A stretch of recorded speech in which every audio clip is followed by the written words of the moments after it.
Well, South Sudan, which became independent in 2011, has tried to resolve a more than 1.5-year-long civil war by putting the leaders of both sides together in a transitional government meant to keep the country functioning ahead of elections in 2 years. The United States, which was a driving force in South Sudan, becoming the world's newest state, is working behind the scenes to try to keep the situation from exploding again.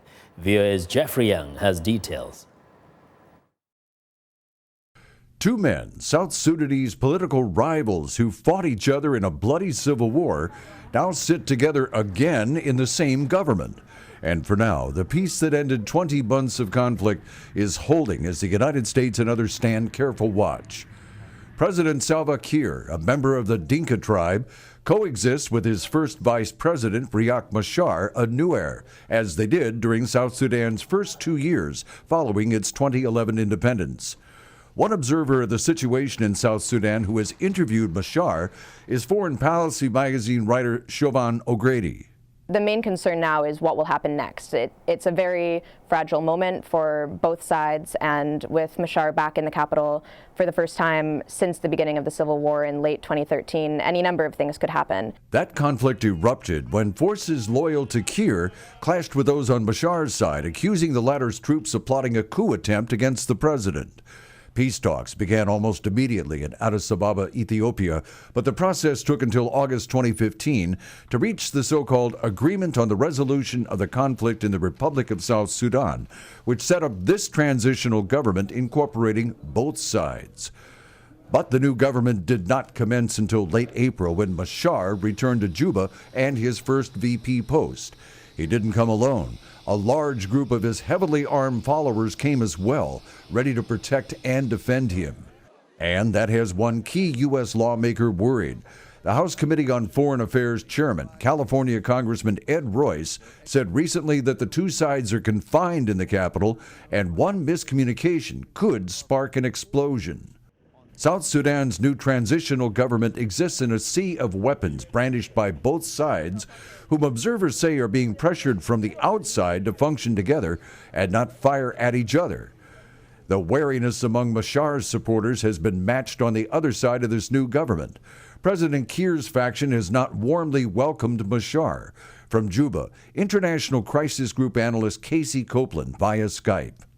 There are a lot of people that were in what we can call the wartime government that were fighting against Riek Machar that would be happy to never have him back in Juba.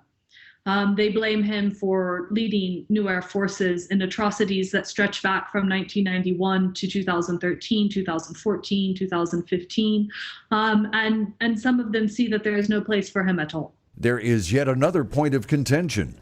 President Kiir wants South Sudan's 10 states to be transformed into 28, a move Machar's fellow Nuer tribesmen say would put more power in the hands of Kiir's Dinka. While the two factions warily share governance, South Sudan's overall situation remains dire. Thousands of people remain in a United Nations refugee camp outside Juba. Poverty is rampant, compounded by steep inflation. War-damaged oil production facilities work at a fraction of capacity, and what results get sold at low current market prices. That has made the nation's hard currency reserves critically low. This transitional government is supposed to function until new presidential elections are held in 2018. But then, depending on whether Kiir and Machar each seek the presidency, things could once again fly apart. Again from Juba, ICG analyst Casey Copeland via Skype. I think we're quite likely that we will see this carry on for 2 years in some sort of relative peace, less conflict than we saw. But unless the question of secession can be resolved, we can go right back to where we were. Foreign Policy's Siobhan O'Grady says Machar told her that since the United States was so involved in creating an independent South Sudan, he says it is Washington's responsibility to clean up this mess. Well, Jeffrey Young now joins me in studio for more on the South Sudan fledgling peace. And they ended so well, saying that, they're going to clean up the mess, but then they're looking forward to the elections next year, not next year, actually the year after that.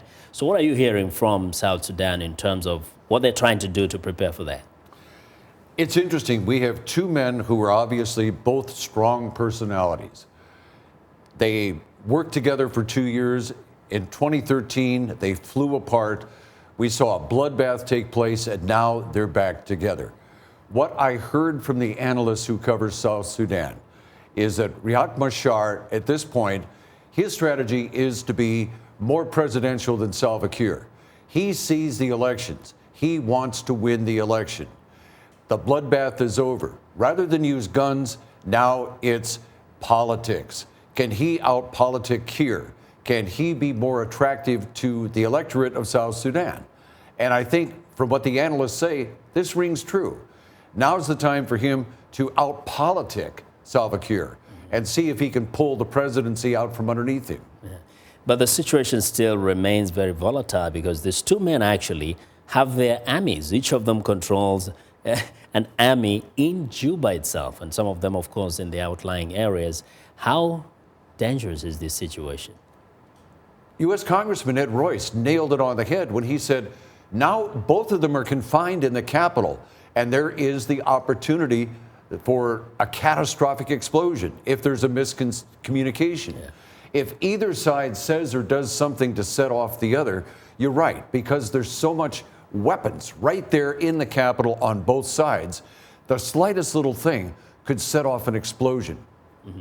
A few in South Sudan have blamed, say, the United States for not helping them to maintain the peace. How is that possible when the United States has worked so hard to help the country become independent?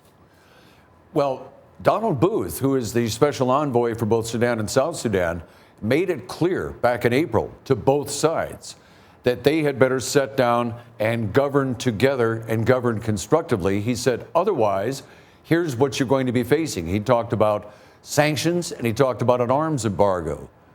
Yeah. So in other words, they got to own the country, own the peace, and make it work. That's right. Yeah, because it's their country at the end of the day. It is. Yes. You are, Jeffrey, as always, great piece and great analysis. Thank you, sir. Thank you very much.